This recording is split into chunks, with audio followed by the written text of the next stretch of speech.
Welcome to Paranormal M, where every step is a step into the eerie unknown. Hit that subscribe button and enable notifications to follow our newest haunting stories. Prepare for some thrilling content. My insane paranormal experience that we continued to investigate. So, I found this subreddit off of a YouTube video of people reading the stories of others. Most don't even compare to the hell I walked into this night at all. I have the videos of part of it, and nobody ever believes me when I show them. So, if anybody would want it for proof, email me. We can discuss what this thing is that we ran into years ago, what it could have been. So the year is 2011. It's July. I'm 17. I'm going to my senior year, so of course, me and my friends all feel pretty invincible. At this time in my life, I'm religious. My brother, who we're going to call Sam, was not. I decided I would prove to him so that there is something or someone out there. And they would go to any length besides a Ouija board to show him. This led us on a ghost hunt all through Pennsylvania where we live. Now in Pennsylvania, it's all fields and woods outside of the main cities. And we're pretty much all from the woods, so walking through them at night looking for these things was never a creepy ordeal, until the day we found what we were looking for. It was a summer night, as I said, July, so decently warm. Sam and I were back out looking for whatever we could find locally, which was nothing, so as we were waiting for my friend, who we'll also call Steve, they showed up. We don't see him often, so we were telling him that we're doing pretty well, and my friend about 45 minutes from here told me that there's a house out by his, this man is way out in the woods. So this house that he's talking about is too, so we asked why he thinks this house is haunted. John told us that he said when he was a child or an early teen, he entered his house with a friend. As they walked through the living room and the rocking chair turned and it faced them, then it started to rock. Well, they'd never gone back since. Of course, we were in, and by the time another friend had joined us, who we're going to call Hiroki. So Sam, Steve, Hiroki, and I go up to Steve's friend's house. We knocked at around 10:30 p.m. on a Saturday night. He was confused as to why we were all here so late. Once we told him, pretty hesitant to show us to go with. At this point, I'm scared. We had not been to a place like this one yet, and with a backstory from a person and not from some online forum. So the layout of this house for the story is very important. Looking from the road to the front of the house, the home is built into the hill behind it, so you can enter the upstairs by going up the driveway or the front door by just walking over to it the same as ground level. So we walk around what we can, and due to the overgrown thorns and trees, we walk up the driveway into the upper floor. The first room is a sunroom full of dead leaves from years prior, broken windows, a sort of wooden stand that came up about waist level. I'm about 5'10", so just picture it if it helps. After leaving that room, you're met with a stairway that leads downstairs, or a hallway with a bathroom to the left of it. And at the end of the hallway are 3 bedrooms. The left one is completely empty. The middle one is again empty, beside another stand in the third room. The third room has 2 bunk beds with, some of the beds are still kind of made, and the curtains coming off the windows to the bed frame and all wrapped around it. It's sort of wrapped in a decorative way. So now I'm really freaked out. This house is a shithole. It's in the middle of nowhere, abandoned, old, and worn down. Why is this room so neat? So as we're leaving this room, there's like a thud from it. We keep moving and head downstairs, mainly to not be trapped where we were. Going down the stairs, you end up in the living room. To the left is the kitchen, and to the right is the front door. The kitchen has a basement entrance and an outside sort of stormway in. They're called storm doors. That way they could store firewood and such in there. We look through everything. Nothing's happening. My heart is still in my throat. As we all just kind of conjure in the kitchen, there's a thud again. Now in the kitchen, we all freeze, just staring blankly. pointing at least 3 of our spotlights into the kitchen and just waiting. Now walnuts, ceiling tiles, and shower curtain rings that were on the kitchen floor literally started flying off the ground and into the walls in random directions. I instantly turned and jumped out of a window leading to the front porch, absolutely petrified. Ran onto the road about 30 feet from the porch and waited for my friends. After this, I was done. Not a single part of me ever wanted to go back into this place, but I did. I did many, many, many times, and it only got worse. This night I entered the house 4 times. Upon going in the second time, we went in the front door. Shortly after entering the house and sitting in the living room, a shoe, like an old worn-down dress shoe, comes flying down the stairs like an MLB pitcher. We all jumped, shined our lights up the stairs. Now remember that stand in the sunroom? Yeah, that stand came out of the sunroom, slammed into the wall upstairs so hard it broke through the drywall, and again, we just ran. Now part 3 is where shit starts to get way, way, way, way worse. It's also the only moment I recorded. This part and the 4th time entering. So if you want to see this, I'll upload this section of it. But anyways, we go back in and look up the stairs. There's this wooden stand. From behind the stand, a ceiling tile broke off, and the ceiling sort of flew down at us. Shortly after, the stand gets ripped back into the sunroom and run. Steve's the last one out, directly behind me. We were the last 2 out of the house this time. And on the way out, we heard an insanely high-pitched scream. That's the best way I can describe it. And as it happened, a big piece of glass smashed next to Steve on his way out. The 4th and final time we entered this night fucks with me to this day. As I'm typing it, my hair's standing up. And long story short, we end up in the kitchen. I'm so scared, I'm refusing to move, and I just stayed directly in the middle with my spotlight so I could have a 360 view and run whichever way is opposite of whatever the fuck this thing is. And that's all within maybe 15 seconds the storm door opens up. Opens up so hard the top hinge breaks. The only light bulb just left in the kitchen light breaks too. The basement door then closes. Then the part that will forever haunt me more than any other thing in this home. A glass mason jar that was to the right of me on the ground floats up into the air. It floats over towards me at about elbow level. It smashes off of my foot. Then the same scream, blood-curdling, crazy high-pitched, happens again. I scream too, and at this point it's every man for himself.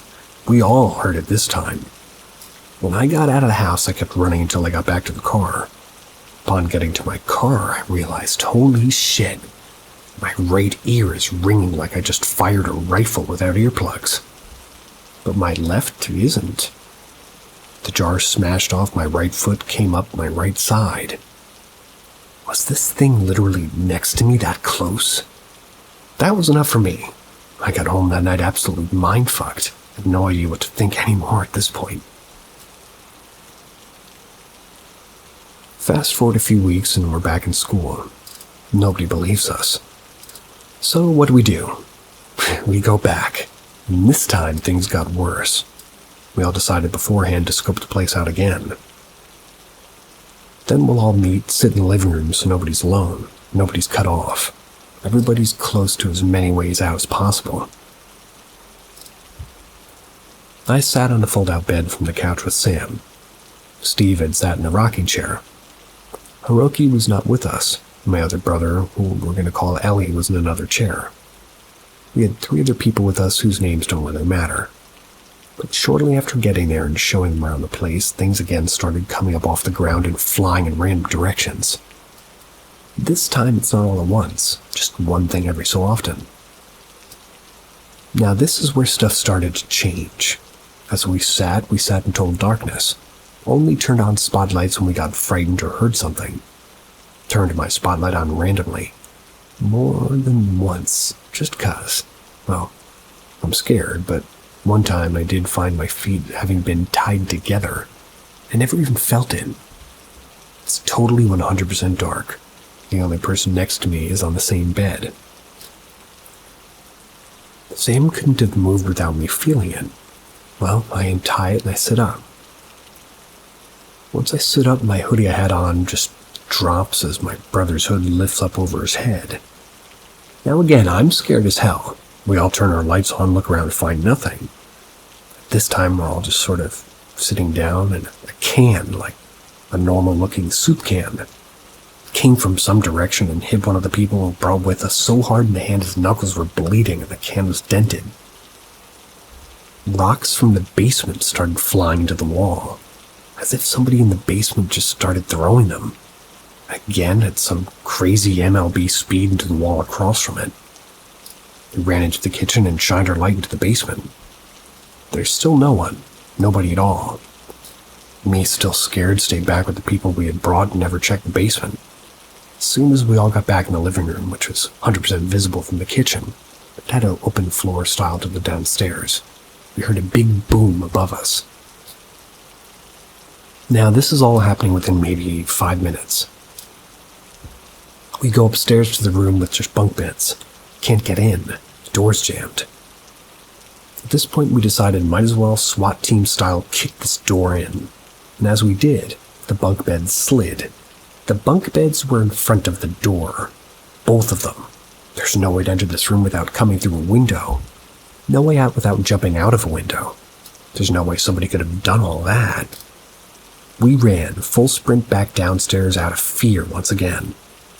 The one recliner that was next to the rocking chair is now in front of the front door. Don't even hear it move. Looked for scuff marks on the floor or like a line like it was like drugged due to how dirty the place was, but should have been pretty easy to see, but there was none. We left. Now the story of this place has hit most of the people in our grade. Small town with just 140 people in my graduating class, but still a good amount of people. We decided that we would take just a few more. At this point, I've been to this house a lot. My nerves have calmed down and I know what to expect, or so I thought. Hiroki, Steve, Sam, and Ellie and I all enter. The guy who lived close by and the 3 friends from school again too. This night was the last night I went into the home. Nothing was happening, nothing at all. That was until Hiroki went up to this sign on the wall that said, "World's Greatest Grandma." Proceeds to rip it off the wall, and almost on call, it was like a tornado started in the kitchen. Things were flying in every which direction, and for the first time in a long time I heard the same insane, unexplainable scream. I was out along with everyone else. And then, of course, we just went back in. What I wouldn't do to have a mindset I did at 17 again. After we went back in, we all took seats in the living room again. I chose the bed again. Now, Sam and Ellie are in the definition of being daredevils. Really never showing fear, even if they're scared as hell. They decided it's smart to go upstairs alone. But Hiroki followed. Now it's just me and 3 other people, plus the guy who lived close by. That was until he decides to join the upstairs crew. So while downstairs, I'm alone on my side of the living room as they're all in random chairs and such on the other side. As they're all upstairs, we hear stuff in the kitchen again, just like before. I instantly shined my light into the kitchen to see this thing, black, completely black. It was slender and insanely tall, like so tall I never saw its face. Even with the area on it, I shined my light, which mind you is a spotlight. It's a large beam. All I could see was a torso and dangling arms, no waist, legs, or head. As soon as my light hit it, though, I didn't care to see the rest of it, because what I saw was enough. I was out. Screaming and yelling, I left that place. I never saw it again. Never want to. I've never heard the scream again, and I don't want to either. But it doesn't end here. And this last part, sort of all of a coincidence, or at least that's what I'm saying. Sam took his then-girlfriend at the time, a friend of ours that we all called Vic, to his girlfriend as well. But they went up to play a Ouija board in the home. The board didn't move for any single question, as I'm not sure what they had asked, but the only one it did reply, it had them shook bad. They asked who would die first. The board spelled Sam. This was late 2013, and in November 2014, Sam was diagnosed with cancer. He fought for almost a year with a 3% chance of living, multiple surgeries, and ultimately entire organ transplants. Sam walked out and is still with us today. Closest person to me as well, besides as my child, but either way, I could go on forever about this house. So many things happened, and it's the best Spark Note one I believe I can do. If anybody has a similar story or would like the footage I have, which is of the wooden desk and be in the kitchen where you can hear the screams and see the door fly open, please reply. I'd like answers if anybody has any. This memory still makes me get chills, so my hair stood up on end to this day, like 7 years later. Still, the most insane experience of my life.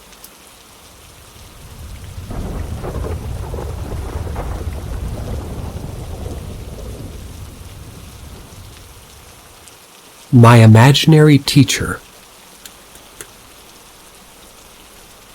The weird thing is, Matute was not real. I know there's a lot of stories with imaginary friends, but this one is, I think, curious rather than scary. I grew up on the jungle side of my country, a zone very close to Brazil with my grandparents. They had this beautiful orchard which led to a small laundry room at the end of the house. My sister and I spent a lot of time there just playing and running, but most of the time I'm the oldest one and would just tell her that she had to leave. That was since my class was about to start. I was like 3 or 4 years old. Since the town was so small, I wasn't even going to preschool at the time. To here, everything seems cool. Just 2 kids and an imaginary friend. But things started to get weird when my parents and grandparents noticed I was genuinely learning stuff. Things they hadn't taught me or my sister. When they ask me who taught me that, I'll always smile and tell them that Matute teaches me everything. Things got even more weird when I wasn't just learning stuff like names of animals and planets or some basic math concepts. But I could tell when somebody would come to the house or tell my grandmother that somebody will look for her later on that day. And as before, when they ask me how I knew I'll respond, Matute knows and he tells me. My mother told me once that I told her I was sad because Matute told me that my grandparents were about to get ill, which indeed did happen. He said it was a secret my grandma couldn't know. She naturally got scared and told me not to listen to him. I haven't seen my imaginary friend since we moved to the city.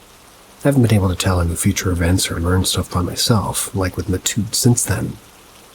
So, my question is, can a child generate knowledge such as the one I had from nowhere? Has anyone experienced something alike? Or is it that something was truly teaching me, and about the future things as well?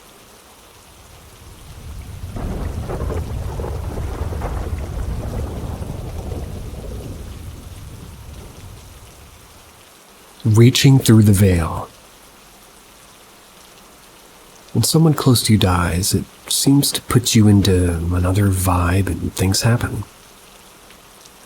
When my father died, there were a few things I couldn't put it all into one story, because if I did, then this would be an obscenely long post. So I'm going to share one thing for now, write more about it in other posts. This happened a few months after he passed. My roommate that moved in when he passed away had a vivid dream that I'd sort of rearranged my whole house so that the acoustics would be best possible for playing music. There was a certain spot that I was extremely adamant in the dream about putting the drum set. My friend wasn't aware at the time that my father and I had already had this discussion when he was alive. We'd already had the talk about the placement of the drums being in that spot. She hasn't got one musical bone in her body, so there's no way she could have come up with this herself. The perfect placement for the drums was in the dining room facing the back slider doors. And in her dream, that's where they would go, which would require basically the whole house to be rearranged. I took the dream to mean that it's time to move the furniture. Spend 2 days rearranging. When all was said and done, we were sitting and admiring our accomplishments. And then, it happened. My father's guitar was in its hard case. It was positioned on its edge or side rather than laying flat. The edges are about maybe 7 or 8 inches wide. It's been sitting like that for days. When we noticed it moving, we both watched it as it slowly rocked from one side to the other. It would go one way, rest there for a second, then come back the other way, rest on the other edge for a second. and this happened for a few minutes. I assumed it was the cat or something, and I called for the cat to come out from behind the guitar case. No cat came. My roomie then tells me all the animals are outside at that time. Got up, looked behind the case, and while I was still rocking back and forth, no animals there to be the cause.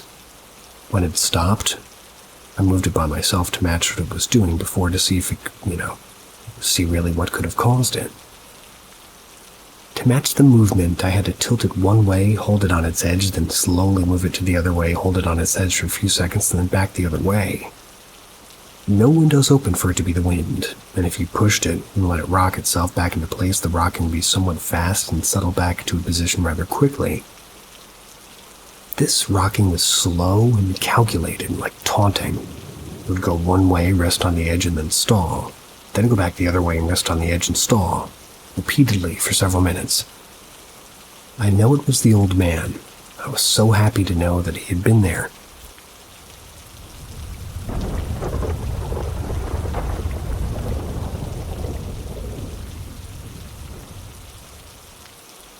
Some interesting stories from Belarus.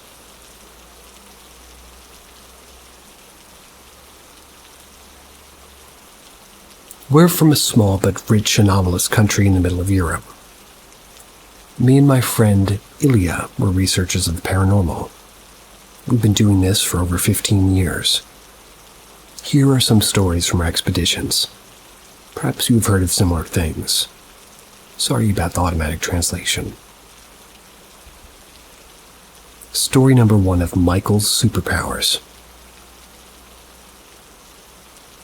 This story about human superpowers was told to us by Mikhail, a resident of a farmhouse located at the wilderness of Pervin Marshes. The swamp is there on 900 acres. Their small house is located in a small hill in the epicenter. Up to 12 years old, Michael didn't even get out into civilization.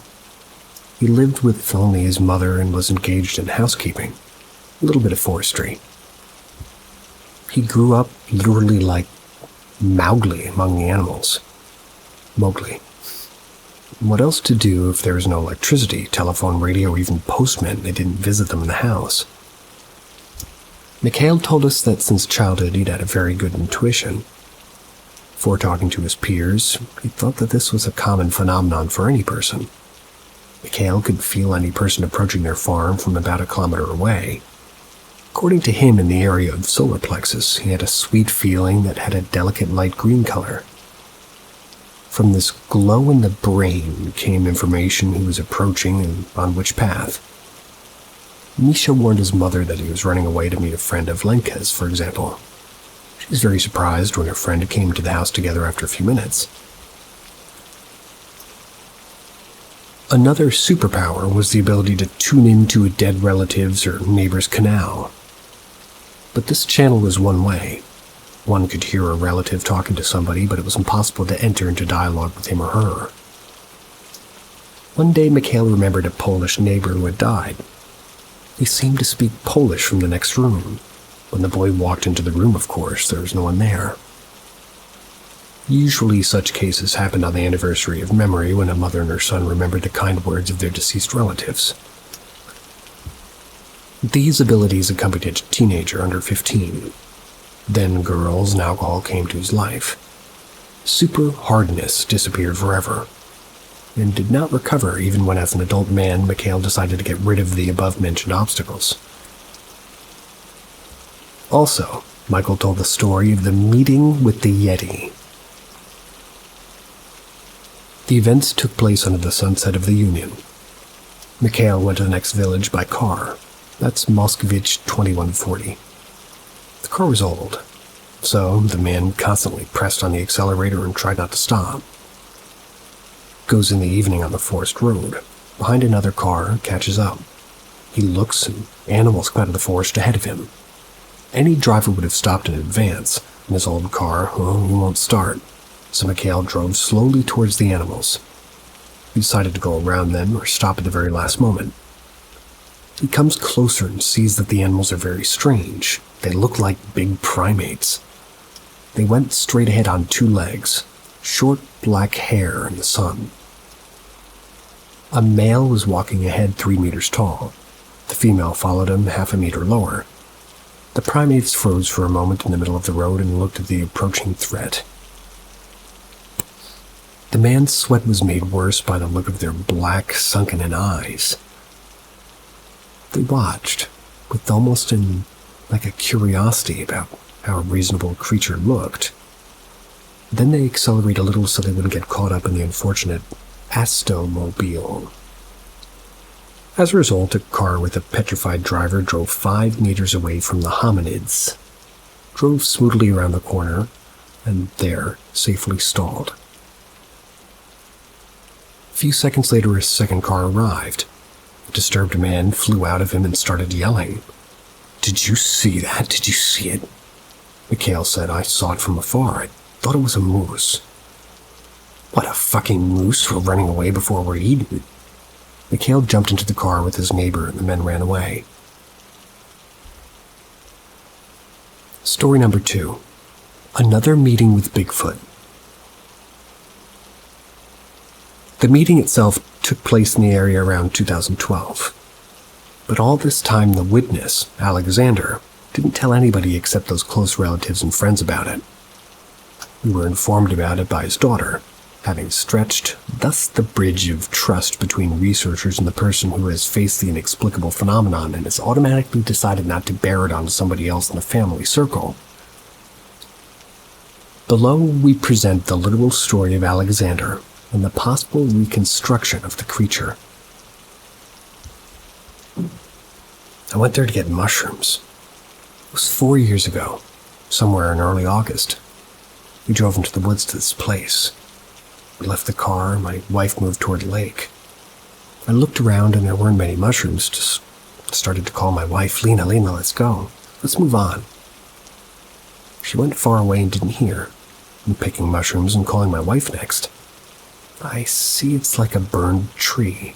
Black, absolutely. Here, as they say after the fire, you see a tree. I didn't pay attention and I'm going further. The tree stands still. I came up and thought, well, I'll see. I was kind of attracted by something. I put my head up and there's a big head, like 3 times bigger than mine, like a monkey's head. A low forehead, big eyes looking at me, literally 3 meters away. So he looks at me and my face is so kind, not scary, and kind of pleasant, not evil at all. I wasn't scared. Overgrown and black, and my face is black too. My lips, nose seem to be human and a big head. But I haven't seen my torso, as you might say. I didn't see any hands or legs. I wanted to talk even. But I just said, like, wow in Russian. As I just said, he went missing instantly. I wasn't there in front of my eyes at all, just disappeared. Then he went on. On the right side, the pine trees are high. To the lake there. There's no wind, the weather's nice and quiet. And these trees so disperse and converge, toward the lake. 50 meters from the car. All this moment went towards the lake, like a whirlwind. There was no more after that. My wife came, but for some reason I wasn't lucky after that. Not that I was touched inside or scared. I punched a wheel in one place, sat down. We drove further along the road here, the forest road. So what did you think was a tree? Disappeared too? No, it wasn't a tree. It was the torso, and it just disappeared from sight. 3 meters, maybe even more, was the height. The circumference wasn't so big, like 60 centimeters. The head is exactly with the body, an overgrown head like this. Or there could be short hair. This is the thick hair, or he was standing sideways, but the main was that I couldn't see my hands or feet. He pressed them down to torso. If anybody understood that, let me know what that meant. Story number 3. Ghost from the Monastery. We found a new mystical attraction in Nesviz. And the point is not even that there in the former cells, chapels, and parcels of the Barnardine Monastery, live-in study 360 young girls. And it's not that in this pedagogical college, the most stylish library in the country, there is in the photo. And not that in the monastery crypts found several treasures and remains of the family Razdivas, not in the photo. The fact is that this place is just a museum of all kinds of miracles that are still happening. This otherworldly abundance was discovered during our research expedition yesterday. Now all the miracles are in order. Elia Butov found an article in the archives about a poltergeist who frightened the guests of the dormitory in the 90s and arranged in the former Nesv monastery. Now the monastery has a teacher training college named after Jacob Kolas. The headmaster of the school kindly invited us to visit. Said that she would try to find witnesses. We went to Nesvis with as much hope as we could of success. And upon arrival at this site, we felt like all cats fell into a vat of sour cream.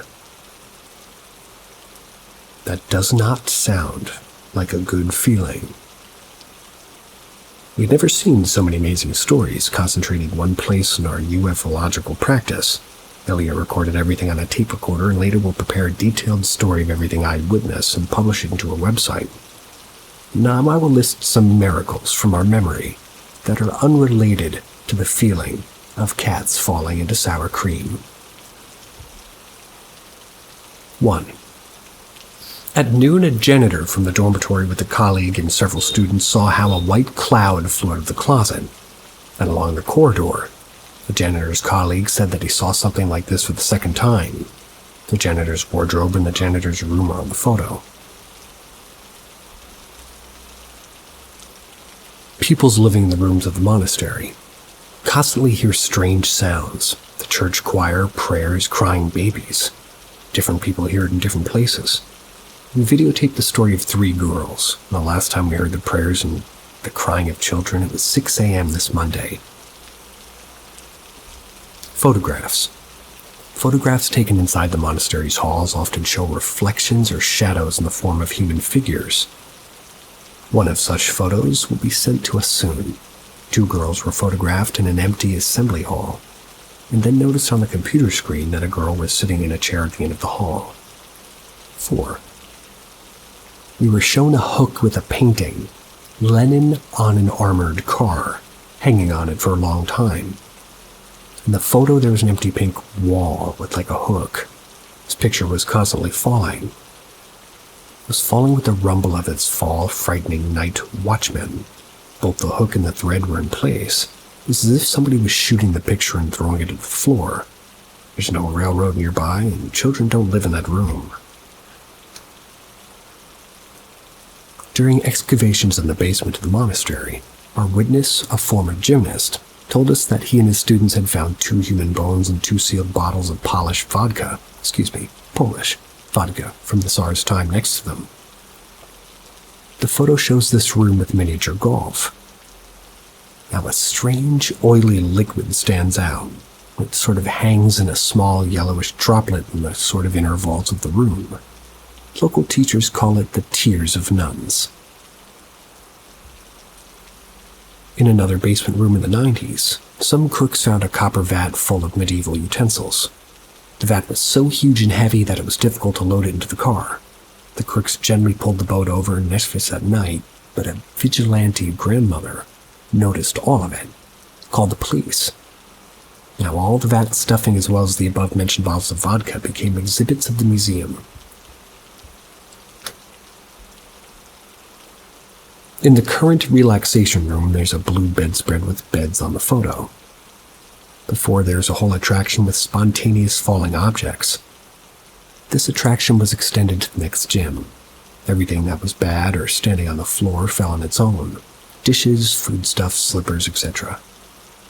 That's all I've remembered now on the hottest trail, although we've recorded such stories, at least 10 of them. Ilya also called the night watchman of the college and recorded the stories. As new information becomes available, I'll share information with you. It seems that we accidentally came across a safe house of the real Nesvishoko production, which has escaped from the castle. escaping from a stream of distrustful tourists. But in college, this ghost is loved and considered all his leprosy a good sign, pushing to comprehend the new secrets of the universe. Sorry, I'm so tired of writing. I'll tell you the following stories briefly. And here I am trying to understand what I've read so far, but continuing onward anyway. Story number 4, Ball Lightning Nest. We found a village with a nest of ball lightning bolts, and they flew out of the nest, followed the villagers from the surrounding villages. Story number 5, Reptiloid Shelter. 2 buddies saw balloons above the village. That's from which the dim light came. At night they found a rookery and a figure at the tail in the hayloft barn. The figure glowed with the same murky light as the balloons. Friends were scared, but at the same time they kind of went to check the figure twice. She was on the same spot until the morning. Then the figure disappeared, and in the sky again began to fly balloons. These balloons were also seen by other villagers. Alien Alphabet. Our eyewitness hasn't seen the aliens themselves. He just woke up in a tent where someone remotely showed him strange pictograms or symbols of his alphabet. Realizing that a person doesn't speak the intergalactic language, strangers simply scanned his glowing grid, bringing a rather painful feeling to the Earthling. Absolutely similar cases of symbolic transmission intents were recorded twice in Russia and once in Latvia. Someone is trying to get in touch with the Earthlings very persistently.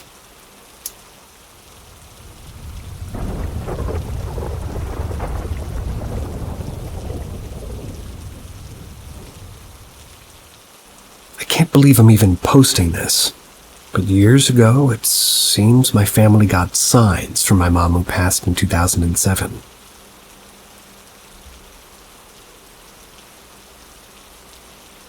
My mom passed in 2007. I was 13, my brother was 10, my dad was 46. My mom was 47 when she died after a 4-year-long ovarian cancer battle.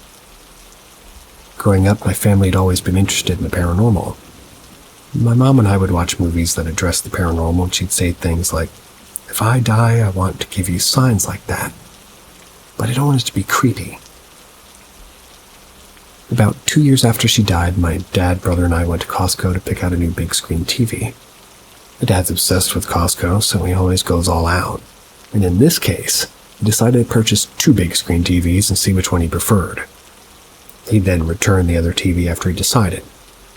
Both TVs were delivered to our home and placed next to one another in the basement.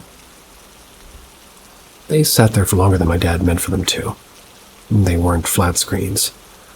They had like a box-type structure in the back, and these backs of the TVs began to collect classic TV dust.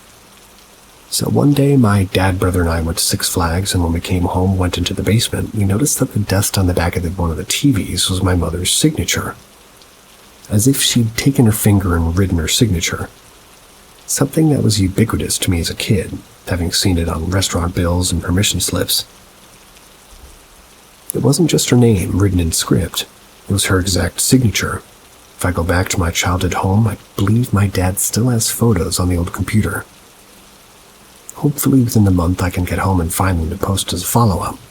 But anyway, my dad looked at the signature and smiled and assumed that me and my brother had preferred one TV over the other.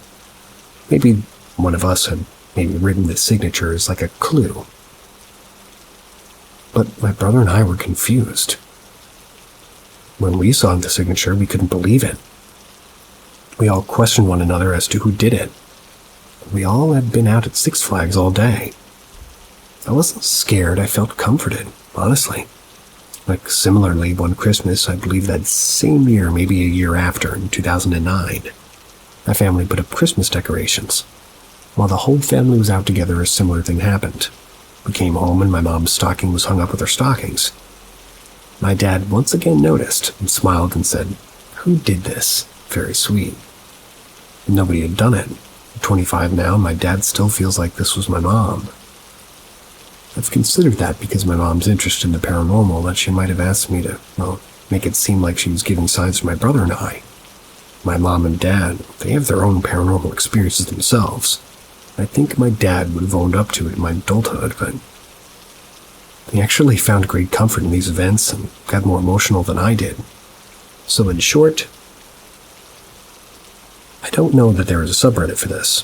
I figured I had something to contribute, but these are some examples of ways I feel like my mom could have contributed paranormally somehow.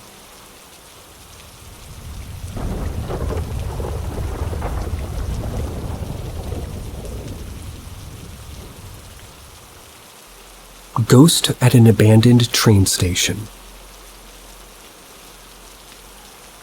So this happened in 9th grade, and after school me and my friends would usually take the tram to get home. And on this particular day it was only me and one of my good friends. Usually we get off the city center, connect with another bus, but on this day, for some reason, we chose to take it to the end stop. We were tired and sleepy from school, I guess. And so we did. But this had now added an hour or so from our already long day, so we were rather keen on getting back home. Though me and my small bladder needed to use the toilet pretty urgently, but luckily my friend knew that there was an old metro train station just beneath where we had gotten off, and this station had a medium-sized red building that served as sort of a waiting area, I suppose. It was a pretty cloudy day outside. Inside this building or house, the lights were off. Not a single soul to be seen, just some ironic foreshadowing. The lighting inside the toilet was fluorescent as well. All this just really sat like with an eerie ambience. I go do my business, but in the midst of all that, I hear my friend just completely breaking down. She screams at me to hurry and to come out. Laugh it off, thinking that she was being dramatic or maybe even playing a prank on me, which wouldn't be crazy and plausible in my defense. But I do eventually come back out and she hits me with, "I just saw a ghost." I'm just stood there thinking, what has gotten into this girl? She's delusional. She stood her ground and guided me to a mirror that was attached to a door. Told me to just stand there and wait. Not even 3 seconds later, this ghost, who was clearly an elderly man, he was like a train driver uniform as well, he comes obliquely from behind and just floated forward, like straight forward through the door. It all happened very quickly, and so at that point, I'm just screaming my lungs out and we spring for the exit. It was a very intense and very interesting set of events, to leave it at that. I've never been opposed to ghosts existing. On the contrary, actually. I've also found it hard to believe that the present themselves, present themselves, at least so similar to real humans. But now I know at least.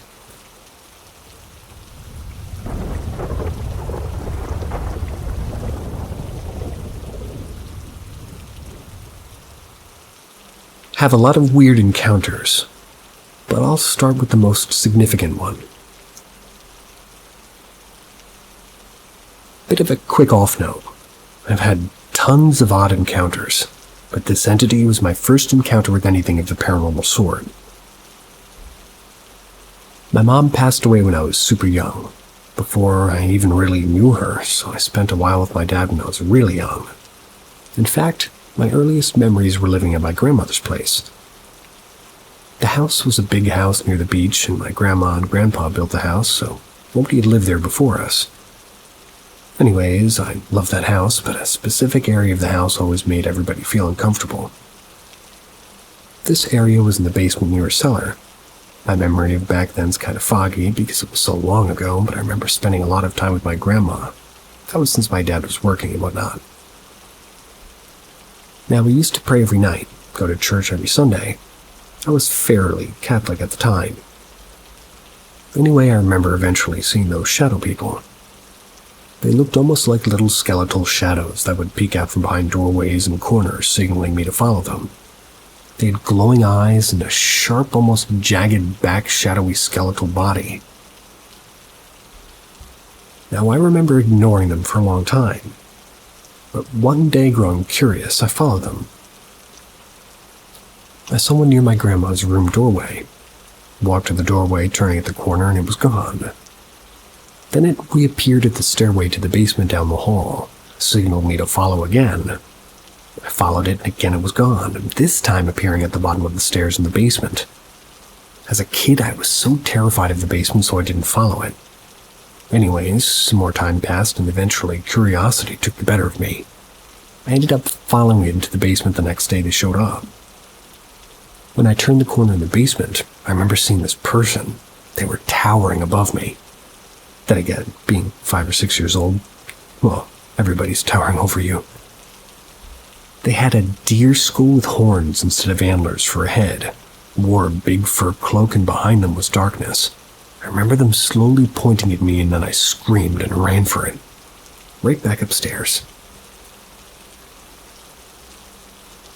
Over the next couple of weeks, I'd see this thing in different places. One time hanging itself off the door, other times standing in the trees near the river.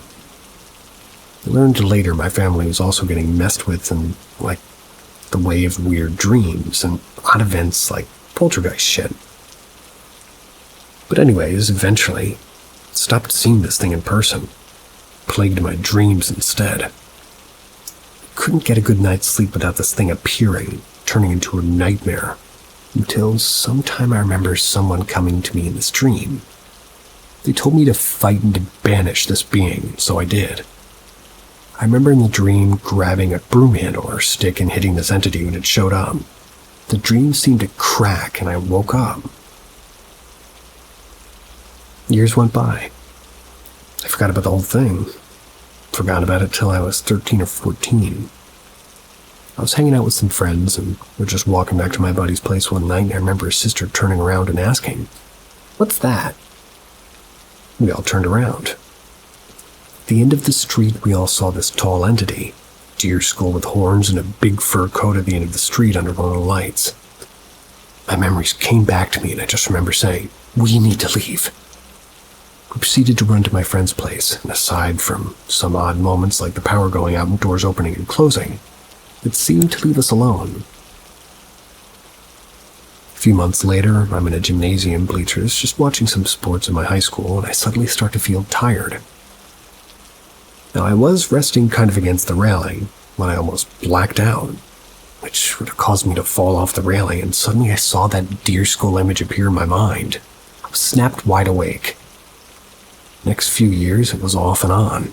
I'd see the entity, and some of my friends or my brothers and friends would. When it was around, it always made everything darker, and the smell of mildew would suddenly become very noticeable.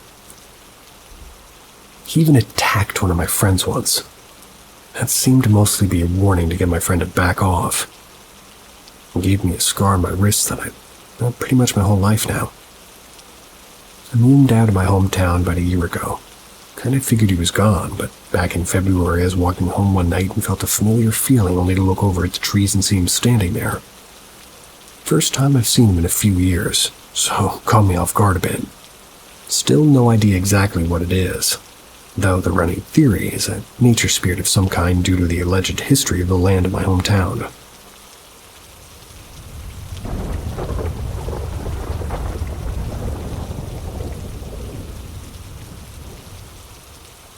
My best friend's cousin spoke to me.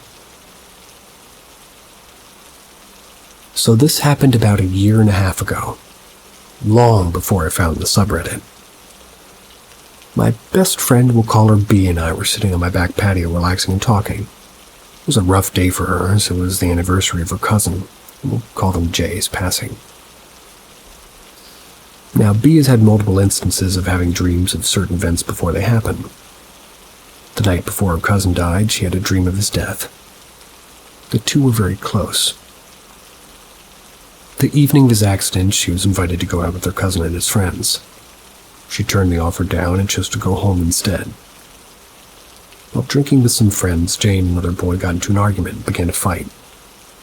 Fortunately, this resulted in his passing. One punch landed just right, exactly how she dreamt it. Years later, she still blames herself for not going out and stopping him from going.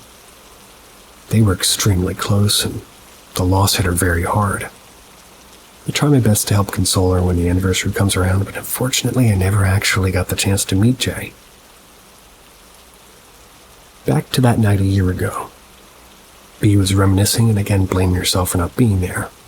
She was talking, an unfamiliar voice kept repeating a phrase in my ear. "Take me to the sun." So I stopped her, explained what I'd heard. She burst into tears, smiling, but sobbing uncontrollably. When I asked her what was wrong, she told me a story about a time she'd gone fishing with her cousins and some friends. The boys had drank too much and were sluggishly making their way back toward the car, and upon reaching a rather steep hill just before the parking lot, Jay laid down, refusing to move. B, of course, told him to get up, but Jay said no. So B asked, "Where am I going to take you if you're lying there?" So Jay responded, pointed up to the sky, "Take me to the sun."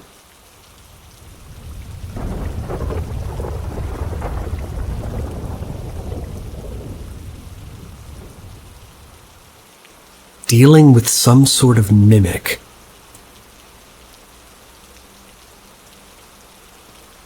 I recently received a framed print of Roses by Croyer. I adore this painting, which previously hung in an old military meeting hall. My friend swapped it out for another painting for me. The same day I take it home, I'm cooking in the kitchen. I see my bedroom door swing back and forth. Not in the wind, not by a draft, but clearly open all the way. Almost closed all the way, too. Call for my brother without taking my eyes off it, and as soon as he walks up to me and turns, stops dead in the middle of a 45-degree angle. Just a little while later, I'm at said friend's house watching her daughter, who's 14. I send the kid to go get groceries, 10 minutes away. That's why I'm cooking and stuff. I'm singing to myself and just enjoying the moment, and I'm headbanging and shit goes. All I want to say is that they don't really care about us. Michael Jackson. Nice. And clear as a bell from the other side of the house, from my friend's bedroom, I hear a kid's voice, repeating the line to me. I call out for her and then literally call her on the phone, and she picks up and says, "I can't talk, I'm at the register." When she did come home, we checked her bank details, which confirmed she paid the minute after I called her. Me and my brother move and get an apartment. I have a friend visiting and she's in the bathroom and I'm cooking. I always have like a tea towel over my shoulder when I cook to wipe hands and counters and utensils. I hear the bathroom door open and my friend walks behind me and she yanks the towel where it hangs down by my back. I turn and go, "Hey!" But she's not there. And he yanks again. I turn and there's nothing. I say out loud, "Seriously, stop!" And a minute later, my friend comes out from the bathroom and asks who I'm shouting at. My brother says he'll hear me calling for him while I'm not at home. And after the event with my friend's daughter, my friend started seeing a shadow man in their own bedroom at night. My mom thinks it's some sort of mischievous child teasing me because I don't feel threatened. But what the hell do I do? It's more spooky than scary at the moment. Then I worry it'll escalate.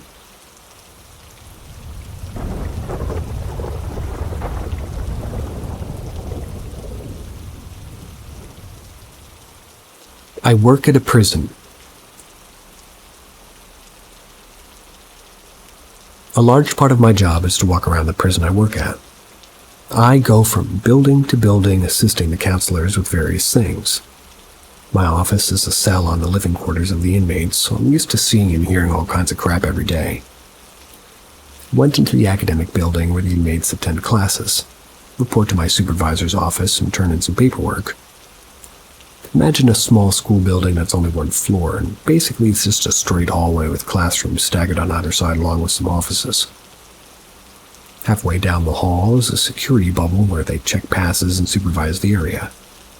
I walk by and have a quick banter session with the COs on duty and my coworker. They informed me that she was going to work in my office, because her computer wasn't working apparently. I head down to the other end of the school to the room I need to. It's on the complete opposite end of the entrance of the building. I enter the office, closing the door behind me. It had a shatterproof window and set into it a similar window next to it. I said hello to the 4 women that worked there and stood at the table just a few feet from the doorway, facing the door. I begin to sort some papers. If you work in a prison, you'll learn to never be comfortable with your back to the door. Begin thinking about my interaction with M. Well, my M, whoever that is. And all of a sudden, I feel weird about my sudden urge to look out the window in front of me, like I knew something bad was going to happen. I look anyway, and I see a woman. She looks kind of faded and gray. Couldn't tell what she was wearing because I looked away so fast, but she had untamed, dark, frizzly, curly hair and light skin. She was looking in the window at me, and after looking away, I had like goose flesh. Goosebumps. Felt cold sweat, but forced myself to casually look back and saw nothing. The correction center is all male now, but it's also been a women's facility and a mental ill children's facility in the past. I've seen things before, but not in years, and not with this strong, terrifying feeling. I'm used to being on guard all day for safety reasons. This really threw me for a loop.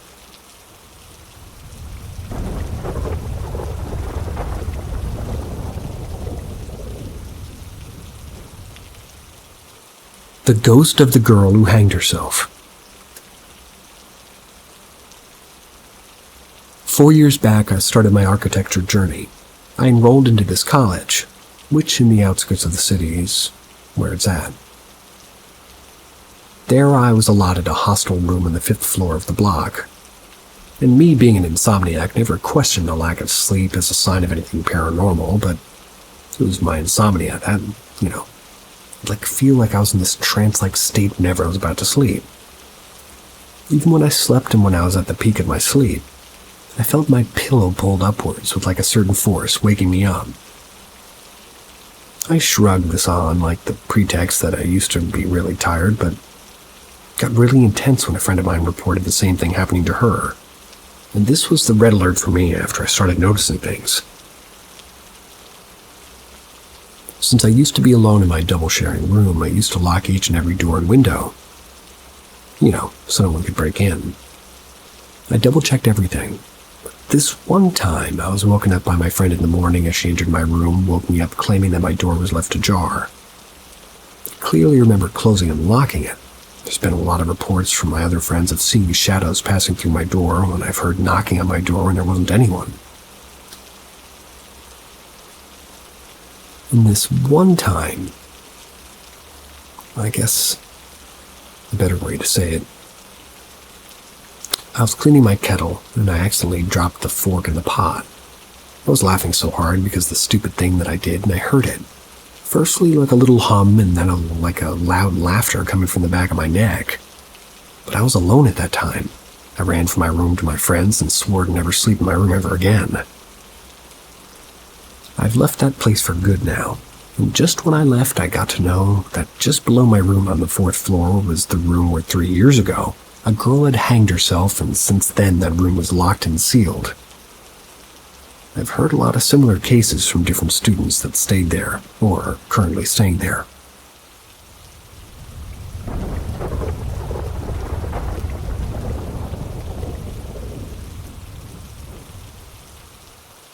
Strange face outside the window. My family has 2 people, me and my mother. My mother's a teacher and she teaches literature in high school. I was still in middle school and I was a student at the time. There was a moped driving outside of my house, beeping incredibly loudly. And usually after a stressful day, my mother would go out with her friends.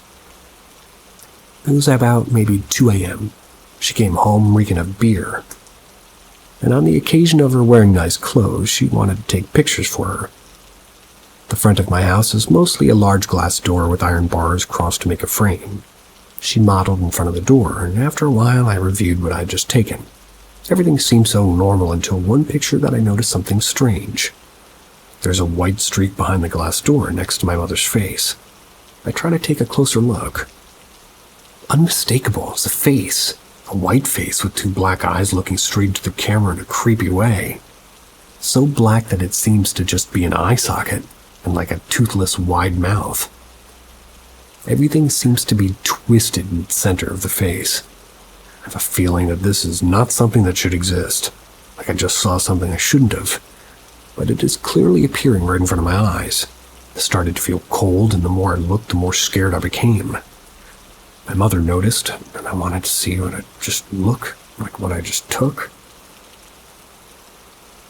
When I told her that there was someone behind the door, she yelled at me and called me nonsense. But I know my eyes don't deceive me, and of course her reaction confirmed everything. Her face darkened. She immediately sobered up, told me to remember to close and lock the door, turn off all the lights, and tell me to go to my bedroom. She also immediately entered her room and closed the door.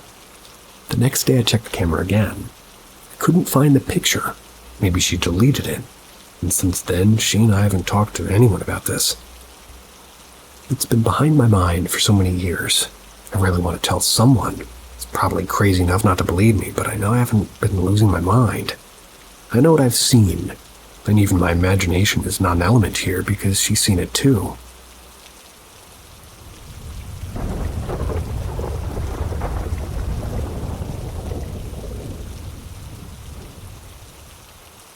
I met an evil ghost.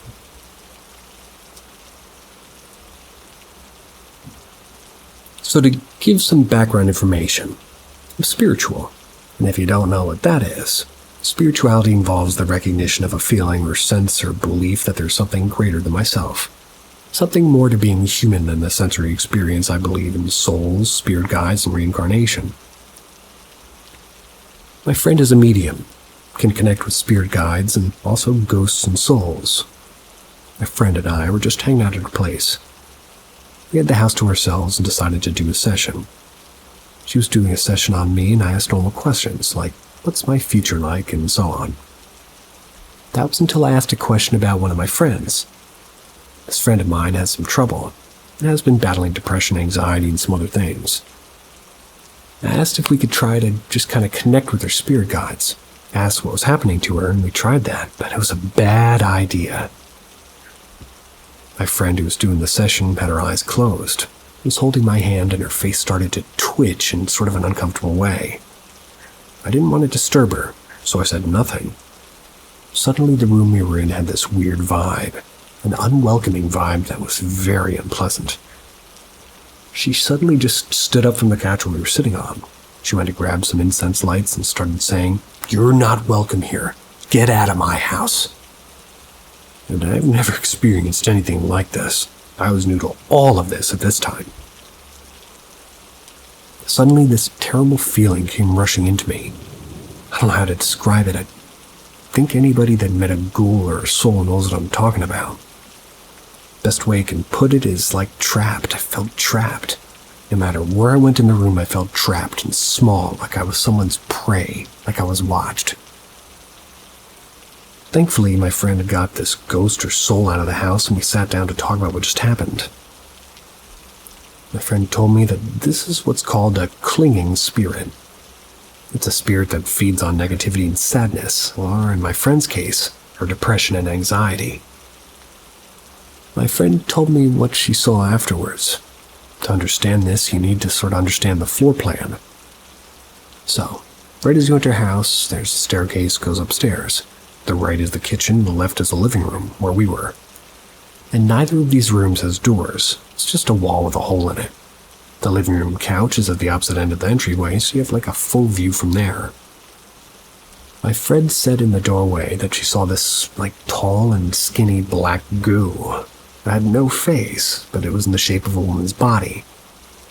The moment it appeared in the doorway, it started screaming at my friend like a very loud, painful screaming, horror movie scream. The moment she opened her eyes, the ghost wasn't there, but the feeling that his presence was.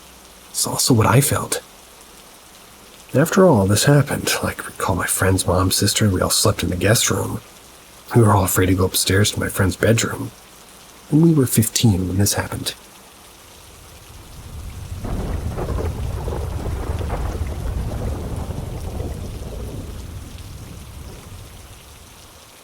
House haunting.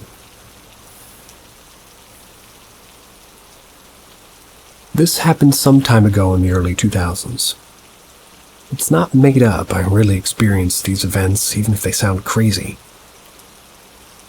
My parents were in a rough patch, and my dad had moved out of the house, and I was in high school at the time.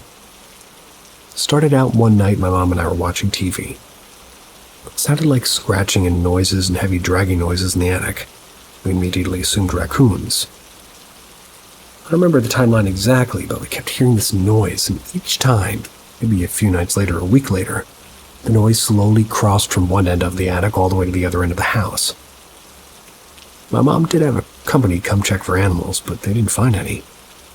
Then the real scary stuff started happening. I was asleep one night and woke up to a figure next to my bed. My best description is a shadow person. I slowly grabbed my blanket, covered myself up with just a peephole to watch it. It was entirely black, even darker than the dark room around it. It looked like the darkness was slowly steaming off of it. I was both amazed and terrified. I watched it for what felt like hours until it slowly backed out of my room. I was afraid to leave my bed eventually. I fell asleep though. The next morning at breakfast, my mom said she saw something standing at the foot of her bed, and then I told her what I had seen. There was a heaviness in the house after that. Other times I remember waking up at night and hearing voices and whispering. Sometimes I could hear music playing like it was an old, theater or something. When I peeked outside my room, the noises would cease. One dresser drawer at the foot of my bed slammed open and shut, and another night, my mom started screaming in the middle of the night, and I grabbed my baseball bat and ran into her room. Just outside of her bedroom door was a chair, and I swear I saw this shadow figure sitting in it. I ran into her room. She told me somebody had laid down on the bed next to her. And as the events and encounters progressively got more frightening, you're afraid to stay in the house at night. I would sleep with all the lights on, if I could even sleep at all. Started spending the night in a hotel. Even in the daytime, you would hear things like somebody calling your name.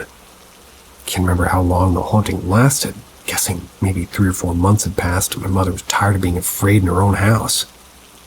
She decided to have the house blessed. Sometime the next few days, my mom was heating up a cup of water for tea in the microwave. It exploded in the microwave. Asked her how long she put it in the microwave, and then boom, these loud scratching sounds ran down the walls around us and a dark mist filling the house. Voices and whispers all around us. My mother and I grabbed each other's arms in horror as all these sounds were happening simultaneously.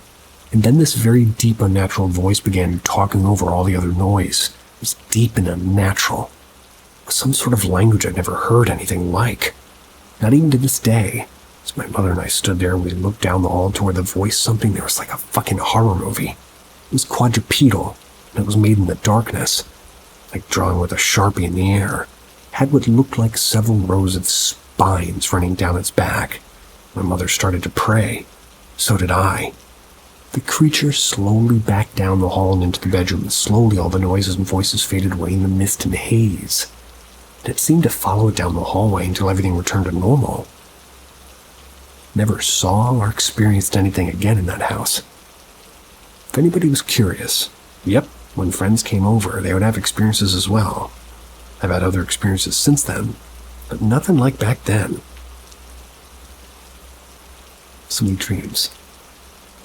Or good day.